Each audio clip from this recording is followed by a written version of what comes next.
recorriendo, estos días hemos estado recorriendo ya los últimos tramos. Ayer, por ejemplo, estuvimos en Río Pico, Las Pampas, hoy aldea Atilio Biglioni, que ahí sí se elige presidente de comuna rural, y como se demuestra un poco más interés cuando las elecciones son de ejecutivos que cuando son legislativas, ¿no? Así que bueno, venimos de ese lugar, Río Pico, estuvimos en Gobernador Costa, también reunido con correligionarios, hicimos algunos medios, o sea, venimos trabajando parejo. Sergio venía de Comodoro, yo había estado entre Lago Puelo y recorriendo algunos lugares, El Hoyo, que también en los últimos días la idea era estar más presente, por lo menos en el caso nuestro, en los lugares de donde provenimos. Un poco la gente, es una etapa de primaria. O sea, hoy no se elige un candidato, no se elige tanto el tema de las propuestas, sino que van a quedar establecidas las listas que van a ir a la próxima elección, en noviembre. Pero sí hay ejes en los que la gente reclama y charla y se preocupa, y esos ejes tienen que ver principalmente con la cuestión del empleo, de los cierres de algunos lugares, o que la gente está preocupada por la cuestión económica, ni hablar, pero también está preocupada por la cuestión de qué van a hacer los jóvenes, porque la mayoría, o por ser padre, o por ser tío, o por ser abuelo, está preocupado por la cuestión de la juventud, que tiene que ver con la cuestión educativa por un lado, pero también tiene que ver cómo se va a desarrollar la vida de una persona que se inicia en sus actividades laborales, si es que consigue trabajo,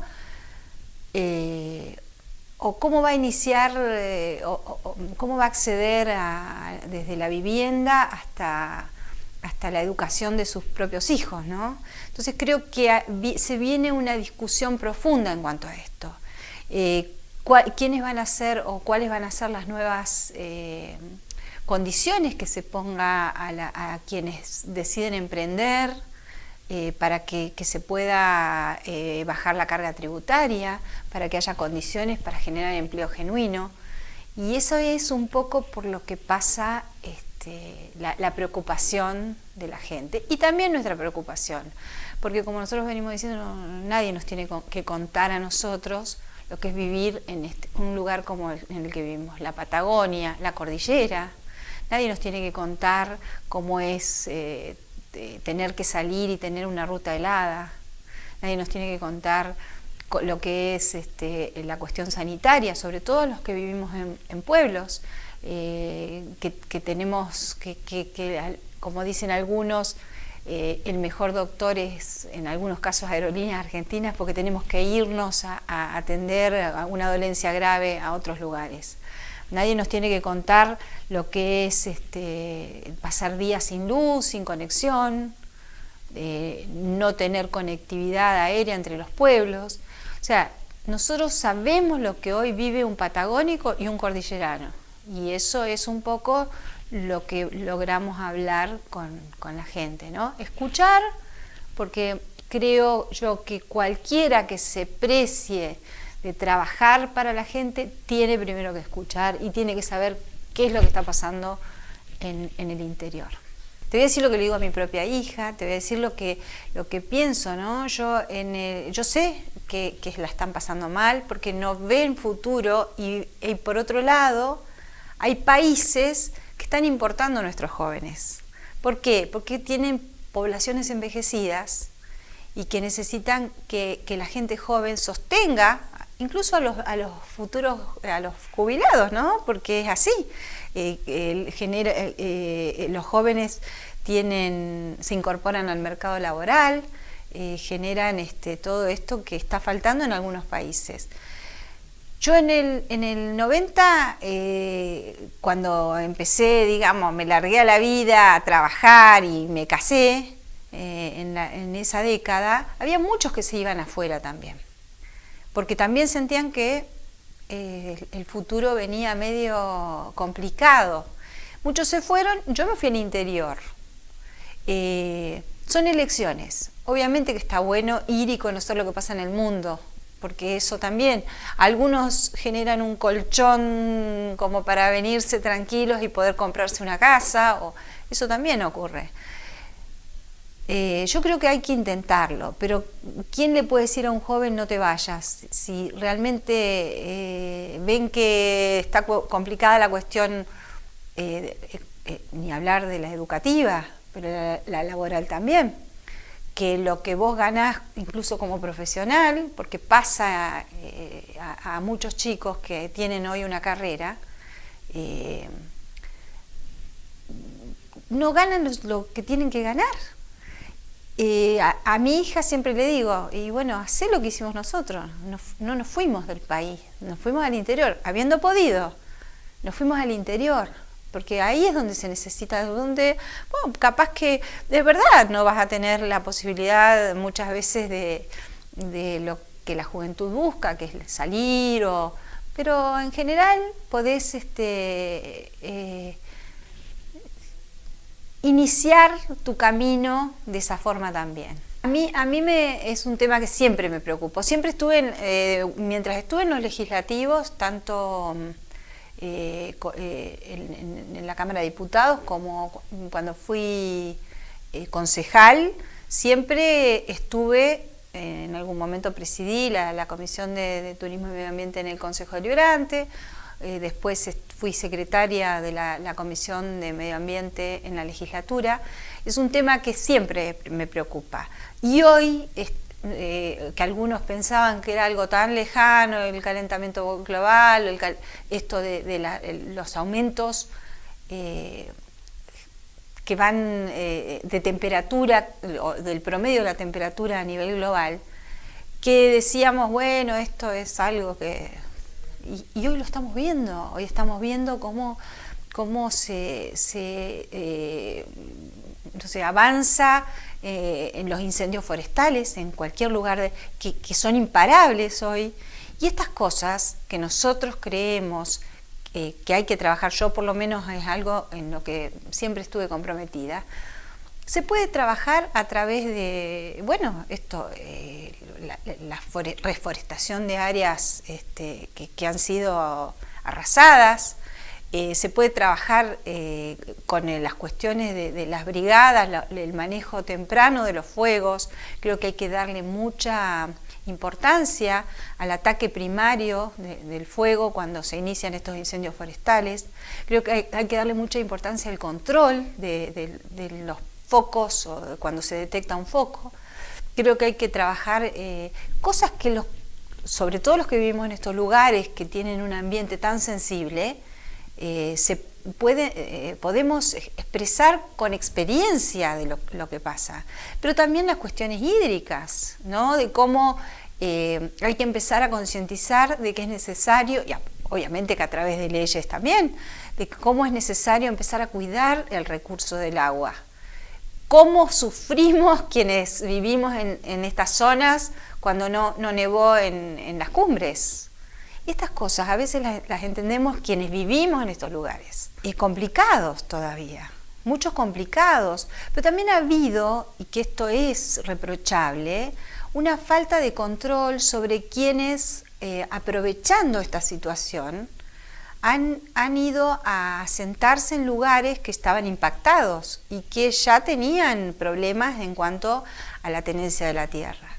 Y esto hay que decirlo, no ha habido un suficiente control de entrada y había gente que se asentaba sobre lo quemado. Entonces, estas cosas, sobre todo cuando la gente se va asentando en lugares que son tan inestables, como es el caso de las forestaciones de pino, o como es el caso en algún momento fue en Lago Puelo, las cercanías al río que sufrían constantes inundaciones y que habían asentamientos que por ahí no estaban autorizados, O la misma municipalidad promovía lugares que sabés que donde el río pasó alguna vez puede volver a pasar. Sobre la planificación, hay que trabajar mucho sobre estas cosas que a veces tienen que hacerlo los ejecutivos provinciales o municipales, pero también hay que generar una cuestión, como decíamos esta mañana, de que las leyes, hay que entender que las leyes regulan todo lo que nosotros, lo que hacemos a diario.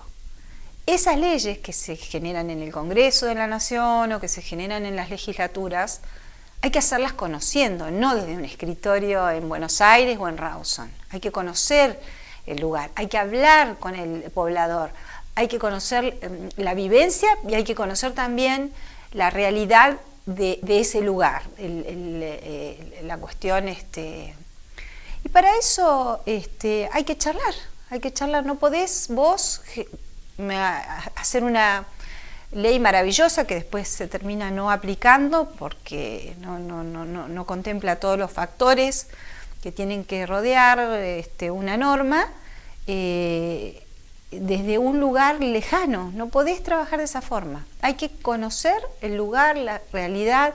Creo que para eso es fundamental que quienes accedan a las bancas en el Congreso conozcan la realidad de la provincia. Sobre todo el caso de los senadores.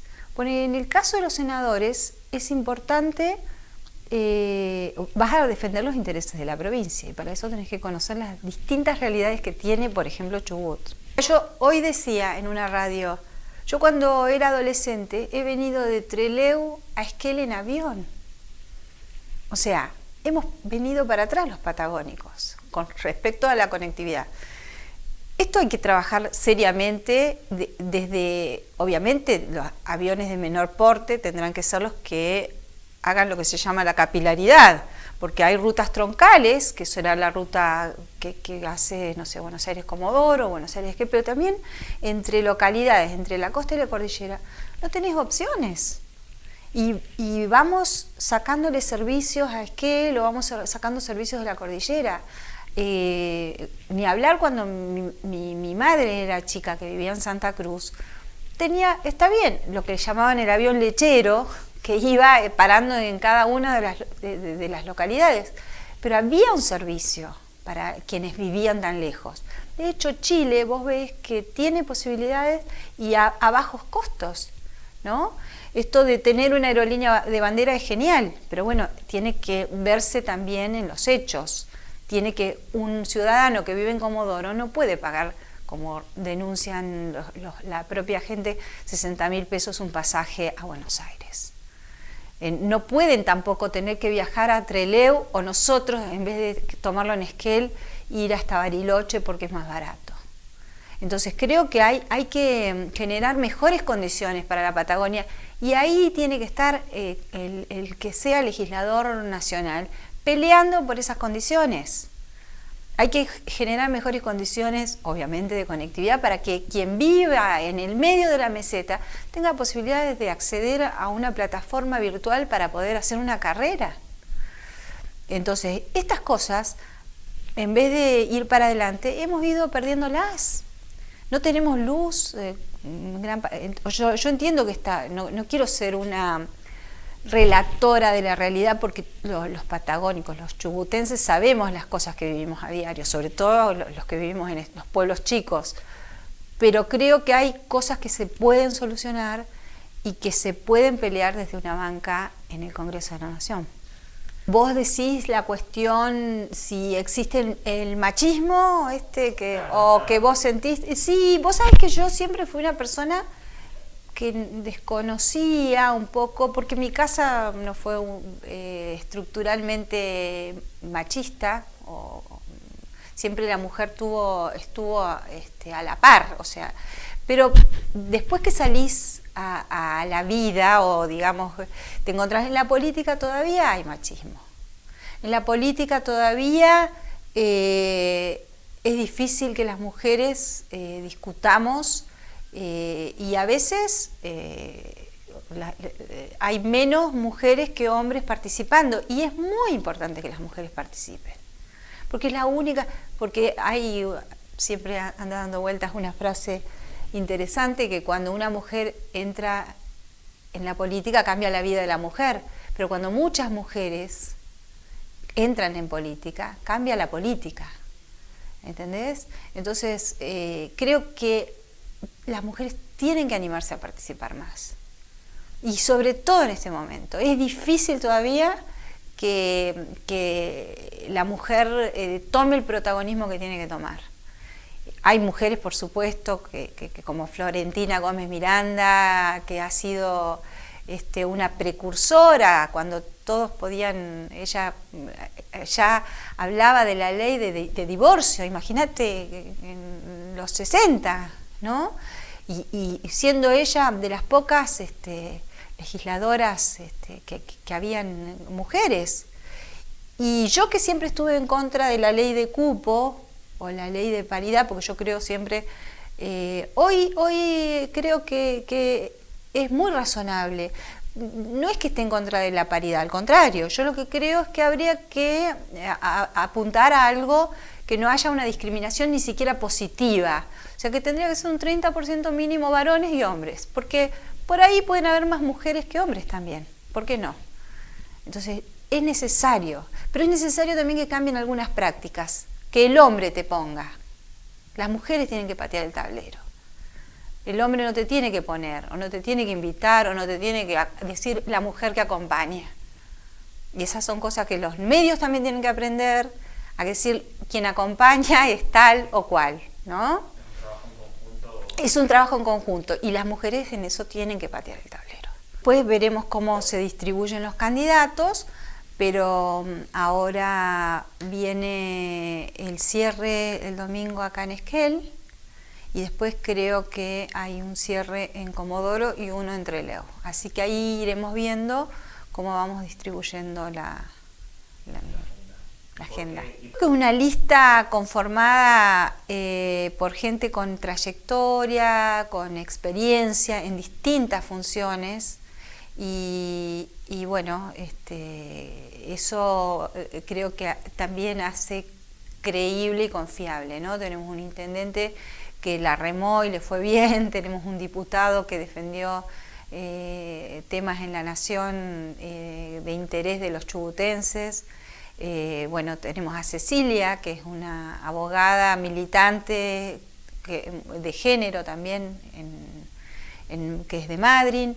Y bueno, y yo también tengo mi experiencia de haber sido diputada y concejal, ¿no? Aunque la mayor parte de mi vida militante pasó por las cuestiones partidarias.